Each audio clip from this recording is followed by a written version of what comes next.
Sairang railway স্টেশনও নামার পরে আপনারা এরকম কাউন্টার পাইবা। কাউন্টারও লেখা আছে ILP কাউন্টার।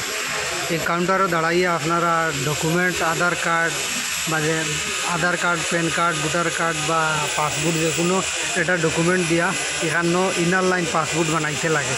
মিজোরাম যদি তুমি যা ভিতরে ঢুকতে হয় ঘুরতে লাগে তাহলে ইনার লাইন পাস জরুরি, না হইলে তোমার YMA পুলিশে ধরব।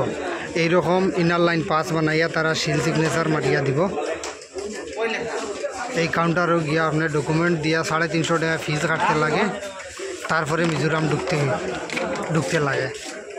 মিজোরাম ঢুকতে হইলে আপনারা যদি এই কার্ডটা বানাই না ইনার লাইন পাস, আর না হইলে যে কোনো মুহূর্তে YMA বা পুলিশে আপনারা ধরতে হয়। যদি আপনারা আইন সাইরং স্টেশনের নামার পরেও এখানে পাইবা কাউন্টার ILP কাউন্টার। এই কাউন্টারও গিয়ে ডকুমেন্ট দিয়ে আপনারা এইরকম পাস বানাইতে লাগবো। ধন্যবাদ। জয় হিন্দ, জয় ভারত।